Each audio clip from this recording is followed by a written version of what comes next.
Вы уже в курсе, что недавно представленный Mi A2 будет официально продаваться в России. Но вернемся на год назад. Mi A1 стал ожидаемым хитом, потому что это первый Xiaomi на голом Android с процессором Qualcomm, с хорошей автономностью. И сложно было на рынке найти что-то похожее за 15 тысяч рублей. Mi A2 хочет следовать этой моде, но получается как-то средне, потому что хотели мощно и дешево, а получили немного другое. A2 в первую очередь изменился в дизайне, но, естественно, он похож почти на любой смартфон Xiaomi 2018 года. Да, в принципе, на любой смартфон 2018 года. Алюминиевый корпус, пластиковые разделители антенн, вытянутый дисплей с соотношением сторон 18 к 9 и сканер отпечатков на задней крышке. Каких-то вопросов по качеству сборки нет, все на уровне. Про дизайн что-то отдельно говорить вряд ли нужно, вы и так все знаете, он просто надоел, особенно камера, как у iPhone 10. Но и придираться к нему вряд ли стоит, ни за 30 и ни за 40 тысяч телефон рассматриваем. Кнопки остались на тех же местах, снизу единственный и очень громкий динамик Type-C и микрофон. В сравнении с A1 новинка незначительно выросла в размерах, получила увеличенный экран 5,99 дюйма с разрешением 2160 на 1080 пикселей. По большому счету тот же самый дисплей, только побольше. Хороший, насыщенный IPS под углами цвета не искажает, яркости тоже достаточно. В целом экраны такого качества сейчас ставят в любой средний бюджетник.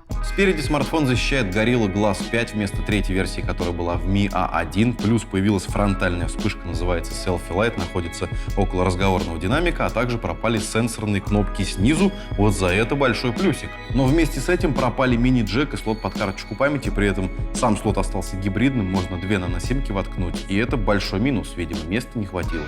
Что касается наушников, то в комплекте есть переходник с Type-C на мини-джек, и, видимо, только в этом средний сегмент приблизился к флагманам. Модуль камеры взяли с iPhone 10, то есть развернули вертикально, добавив между объективами вспышку. Ладно бы только положение позаимствовали, но и толщину забрали, тоже сильно выпирает из корпуса. Но важно то, что камера стала действительно хорошей, а не норм за свой прайс. Mi A2 круто продвинулся, я бы сказал, в разы. Фотки днем, вечером, при плохом освещении, все это вполне себе на уровне Mi 8, а в некоторых моментах даже лучше. И это удивительно. И вот эта особенность радует больше остальных, потому что смартфон реально снимает как флагман. Он получил сенсоры Sony IMX376 на 20 мегапикселей и IMX486 на 12 со светосилой 1,75 каждая. Во фронтальную камеру тоже установили Sony IMX376 на 20 мегапикселей, но уже со светосилой 2,2. Обе камеры поддерживают технологии HDR и суперпиксель, которая объединяет соседние 4 пикселя в один для уменьшения шумов при плохом освещении. Смартфон работает на Android 8.1 Oreo, вскоре получит Android Pie, это, если что, официальное название Android P версии 9.0, если вы вдруг пропустили. Но это не означает то, что здесь стоит камера от пикселя. HDR+, и умная стабилизация остаются в гуглофоне, а здесь у нас Xiaomi-шное приложение, в котором есть искусственный интеллект, он подбирает наилучшие сцены для съемки, работает как для фото, так и для портретного режима. Портретный режим теперь работает везде, в основной камере, во фронталке, групповые фото, ночные фото, все, что хочешь, и справляется с этим очень неплохо. Если подытожить, то камера просто супер, и в пределах 25 тысяч рублей вы ничего подобного не найдете. Вообще без конкурентов. Кроме того, владельцы Mi A2 получат безлимитное хранилище в приложении Google Фото, прям как на смартфонах Pixel. Вы можете загружать фотографии в полном разрешении. Неплохой такой бонус. Mi A2 работает на 8-ядерном процессоре Snapdragon 660 с тактовой частотой 2,2 ГГц. Не топовый, конечно, но гораздо солиднее 625, который был в Mi A1. Что получилось? Смартфон стал быстрее и мощнее. В Antutu он набирает 130 тысяч баллов, Geekbench 4 1600 и 4700 в сингл и мультикор тестах. Для игр брать можно, но надо понимать, что проседания по кадрам будут, нагревается смартфон тоже прилично, но терпимо. В целом 660 это самый сбалансированный процессор в плане цены и производительности, а этого достаточно для большинства пользователей. Тип памяти апгрейднули с LPDDR3 на LPDDR4X и переработали конфигурации памяти. Младшие версии на 32 и 64 гигабайта постоянной получают 4 гигабайта оперативной, есть и топовая версия, она имеет 6 и 128 гигабайт соответственно. Учитывая, что слота под карту памяти нет, то нужно хорошо подумать, прежде чем сэкономить и взять минималку. Так что 64, а лучше 128, это будет оптимальным вариантом. Автономность. В Mi A2 установлена батарея емкостью 3000 мАч, которая, могла бы быть и побольше, честно говоря. При активном использовании смартфон, скорее всего, придется подзарядить, иначе рискуете вечером остаться с кирпичом. Хотя это не откровение вовсе.